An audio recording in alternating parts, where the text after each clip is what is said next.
पाहूयात पुढची बातमी। मुंबऱ्यातल्या एका तरुणानं लॉकडाऊनची अफवा पसरवली। इंस्टाग्राम अकाउंटवरून त्याने एक व्हिडिओ पोस्ट केला। सोशल मीडियावर व्हिडिओ वेगाने व्हायरल झाला। पोलिसांनी तरुणाच्या त्या मुसक्या आवळल्या। तरुणाला पोलिसांनी आता माफीचा व्हिडिओ तयार करायला लावला। लॉकडाऊनचा व्हिडिओ खोटा आणि अफवा असल्याचं या तरुणाने कबूल केले। तरुणाच्या त्या व्हिडिओमुळे ठाणेकरांनी संताप व्यक्त केला।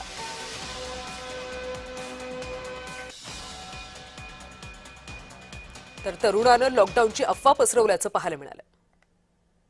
खबर आई है अभी 12 बजे से लॉकडाउन है।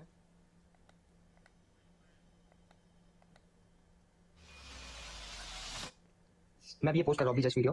तो एक खबर आई है अभी 12 बजे से लॉकडाउन है और वो कब तक रहेगा भाई पता नहीं, क्योंकि एक फिक्स डेट रहते नहीं है, क्योंकि एक हफ्ता बोल के थोड़ा बढ़ जाएगा भाई। वो तो अपनी जरूरत का सामान ले लो, मेडिसिन वगैरह जो भी आपकी है एक्स्ट्रा लेके रख लो, क्योंकि कैसे आगे आपको तकलीफ ना हो वो हिसाब से फ्रूट्स वगैरह राशन वगैरह आपका आज ही भरा लो। अभी आजकल का टाइम रहेगा ज्यादा से ज्यादा।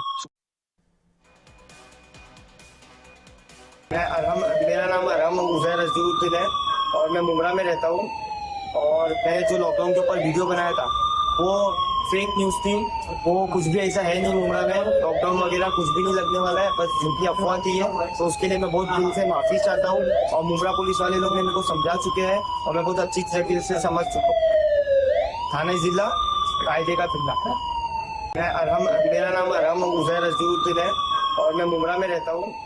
और मैंने जो लॉकडाउन के ऊपर व्हिडिओ बनाया था आणि या सगळ्या संदर्भात आपण अधिकची माहिती घेऊयात आमचे प्रतिनिधी कुणाल भोईटे यांच्याकडून। कुणाल, या तरुणानं असा लॉकडाऊनचा व्हिडिओ नेमका का बनवला? पोलिसांनी काही अधिकची माहिती दिली आहे का? पोलिसांनी अधिकची जरी माहिती दिलेली नसली तरी सुद्धा एखाद्या देशामध्ये जे काही युद्ध सुरू आहे याचे परिणाम महाराष्ट्रामध्ये देखील उमटताना आपल्याला पाहायला मिळत आहेत।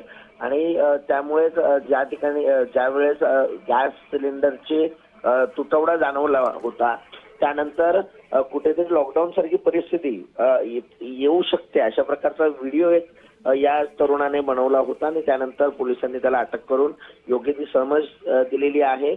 कारण मागील अनेक दिवसांपासून याच संदर्भात ज्या अफवा आहेत त्या समाज माध्यमांवर फिरतायत आणि त्यामुळे लोकांमध्ये संभ्रम निर्माण होतोय।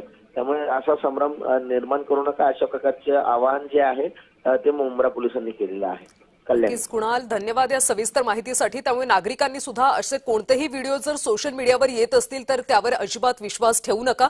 खरं तर आखाती देशामध्ये युद्ध सुरू आहे, मात्र त्याची कोणतीही गंभीर झळ सध्या भारताला बसत नाही।